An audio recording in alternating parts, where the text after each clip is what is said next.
तो भाई नूर खान बेस उड़ने के बाद जब पाकिस्तान ने हाथ मिला लिया था ना कि माफ कर दो, वैसे ही कल बेन स्टोक्स ने करा था।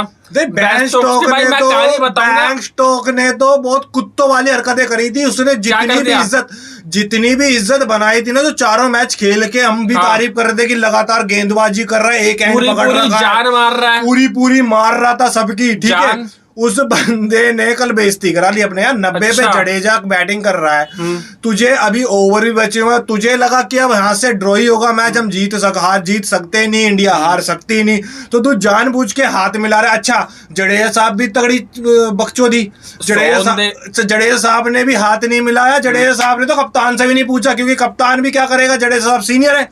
वहां शतक मारा, छक्का पूरा करा, छक्के से शतक पूरा करा। वहां पर दोबारा शतक होते ही वहां पर ब्रूक आ गया हाथ मिलाने के लिए। फिर हमारे वॉशिंगटन भाई ने हाथ नहीं मिलाया, बोला अभी तो बेटे मेरा भी शतक है। फिर उसने भी शतक मारा तो इंग्लैंड में भाइयों ने शतक ठोक दिया।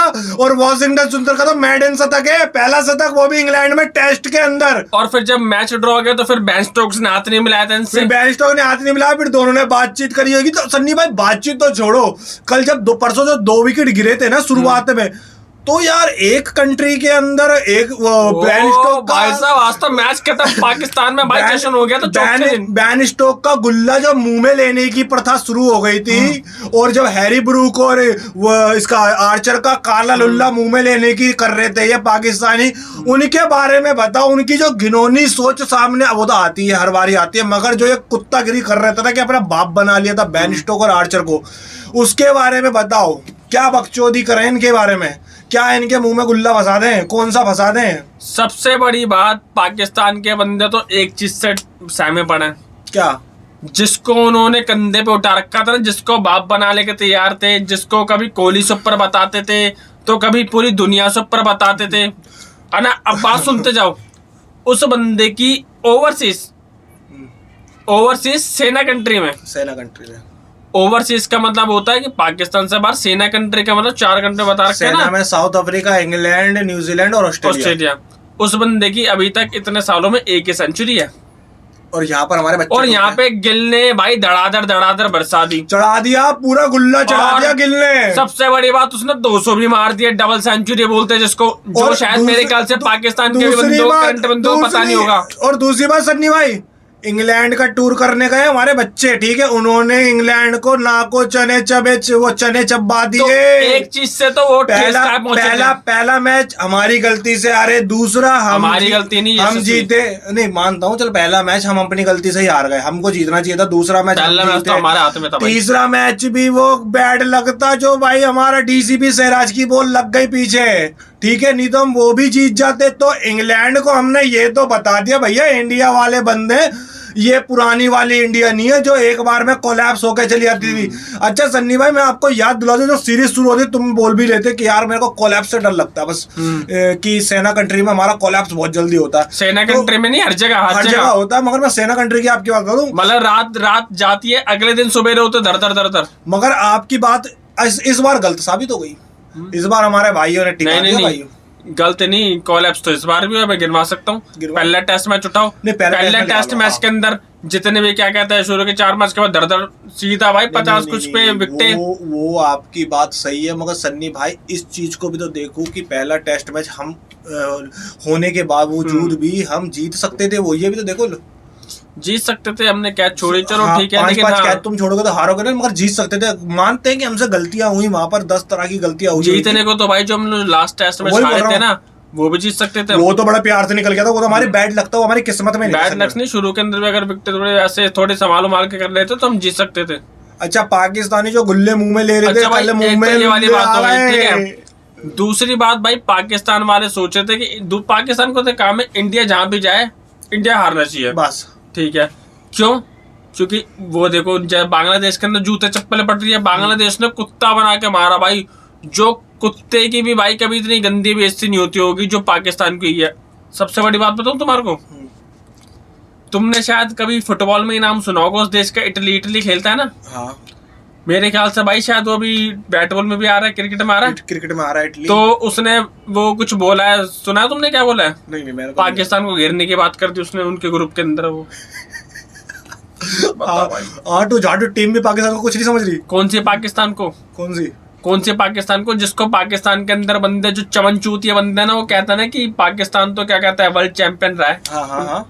उस वाली पाकिस्तान को अब वर्ल्ड चैंपियन। अब भाई एक बात बताऊं, वो जिस पाकिस्तान को तुम वर्ल्ड चैंपियन बोल रहे हो ना, आधे से ज्यादा बंदे पैदा भी नहीं होंगे तब। पैदा भी नहीं होंगे और बहुत से बंदे तो झूले के अंदर होंगे, उनका पता ही नहीं होगा 1992 में। और कुछ बंदे सड़कों पे होंगे, कुछ बंदे अपने पेट में होंगे। ध्यान रख लेना, जिसको तुम बोल रहे हो चैंपियन पाकिस्तान।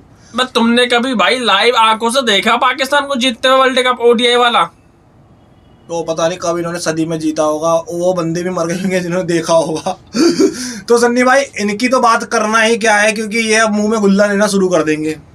इन लोग की एक और चीज बता देता हूँ। अब ये पता क्या खराबी निकाल रहे हैं कि बाबर आजम ने जो रन मारे ना इंग्लैंड के खिलाफ, इतना एवरेज है, वो पीक इंग्लैंड के खिलाफ मारे जिसमें एंडरसन था, ब्रॉड था, है ना, ये सब था। अब मैं तेरे बाबर आजम की बात करूँ, चलो उस बंदे को क्या बोलूं, उसका तो कोई लेना देना नहीं हो सकता, क्या तो उसी की पीआर का बंदा हो। वो घंटू का बंदा जो अभी रन बना के घूम रहा है, वो कौन सी भाई तगड़ी तगड़ी टीम के खिलाफ रन मार के घूम रहा है। आटू जाटू बॉलर उसको चमका जाते हैं, वो मूसा रब्बानी।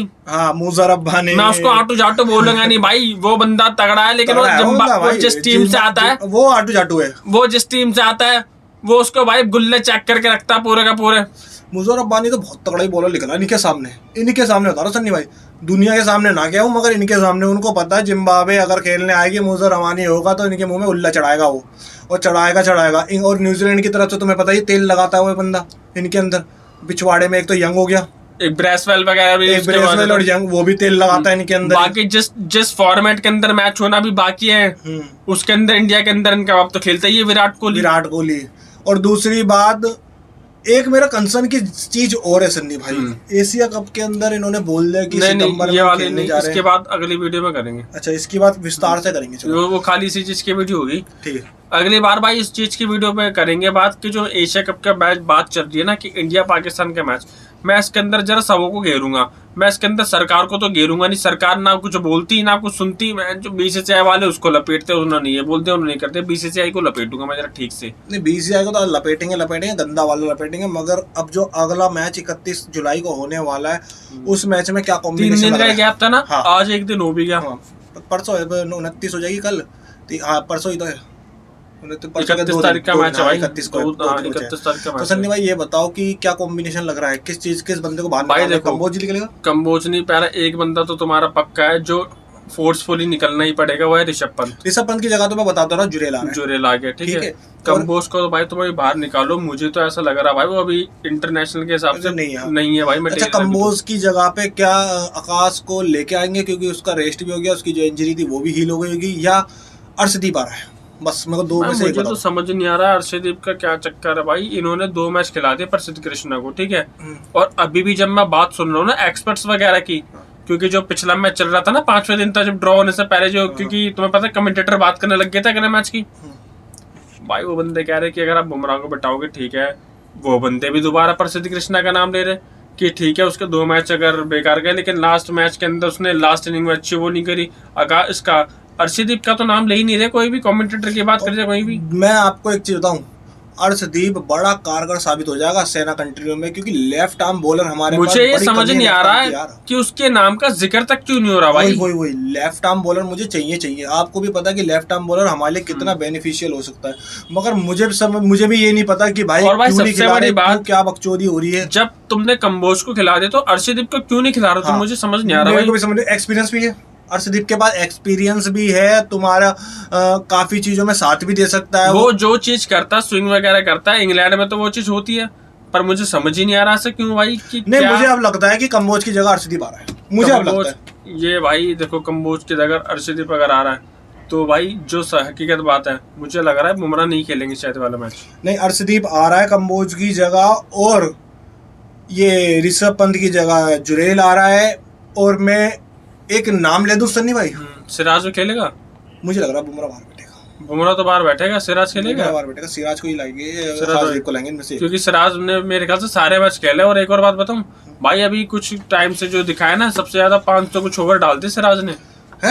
हाँ भाई, सेकंड नंबर पे बुमराह, सिराज आ गया है सबसे ज्यादा ओवर डालने के। मुझे लगता है कि आपको सिराज को खिलाना चाहिए और बुमराह क्योंकि ना बुमराह का ना पता क्या बात चल रही है भाई, बुमराह की बात ये चल रही है कि ना शायद बुमराह को इंजरी अगर 1-2 और हो गई ना ऐसे खेलते खेलते लंबा, तो शायद फिर वो डिसाइड कर लेगा कि मुझे कौन सा फॉर्मेट छोड़ना है। हाँ हो सकता है, क्योंकि बहुत ज्यादा दिक्कत में है वो, इस चीज के दिक्कत में है भाई। देखना पड़ेगा क्या मुझे समझ नहीं आ रहा कोई बंदा। देखो ये इनको एक तो मेरे को टीम की प्लेइंग 11 समझ नहीं आती। प्लेइंग 11 ये सोचता है 11 बंदा भरना है भाई। तुम बॉलिंग का अलग कॉम्बो हो, बैटिंग का अलग, ये हो गया विकेट कीपिंग, ठीक है। कोई बंदा विकेट नहीं ले रहा होता, कोई विकेट नहीं ले रहा होता, उसे लगा देते मजदूरी पे। मैं आपको एक तो चल मजदूरी पे लग जा।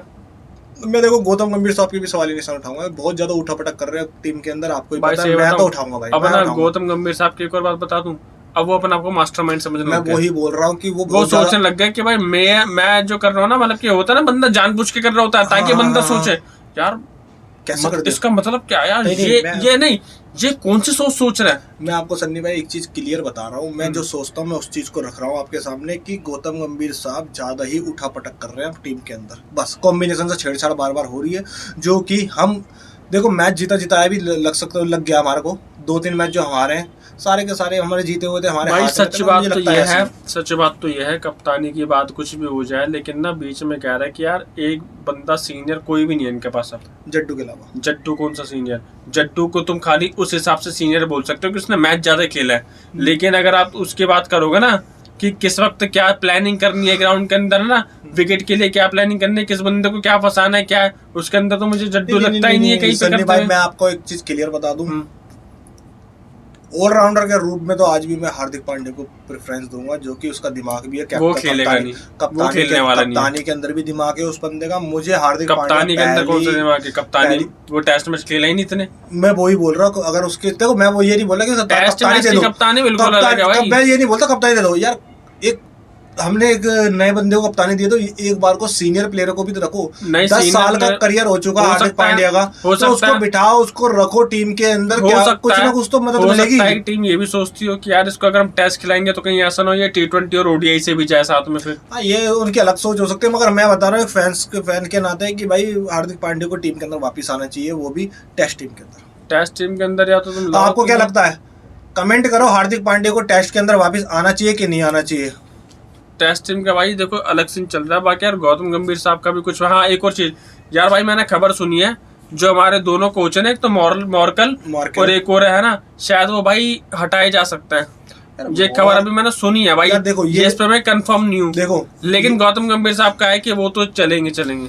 यार सन्नी भाई आपको बता दूं, ये हटाने की रिकमेंडेशन भी गौतम गंभीर साहब ने दी हुई है, क्योंकि जब उनके कहने से आया है। हाँ। क्योंकि हेड कोच चुनता है BCCI, अपना स्टाफ कोच। और मुझे समझ नहीं आ रहा कि भाई मॉर्कल को चलो लिया इन्होंने क्या, ठीक है ये मॉर्कल देखो, मेरे को मॉर्कल से कोई दिक्कत नहीं है, मगर मॉर्कल को तुमने लिया नहीं सनी भाई, बंदा भी सारी चीज में इंडियन ले रहा है, तो फिर नहीं सनी भाई, गौतम गंभीर साहब ने अगर मॉर्कल को लिया है तो मॉर्कल का जितना भी कार्यकाल है 2 साल का 2.5 साल का, उसको पूरा कराना चाहिए। यार मुझे उठा पटक बिल्कुल पसंद नहीं है। अभी आपने नायर को लिया था, अभिषेक नायर को बैटिंग कोच, उससे तुमने रिजाइन दिलवा दिया। तो या तो आप एक ही बार में अपना मैनेजमेंट सही कर लें।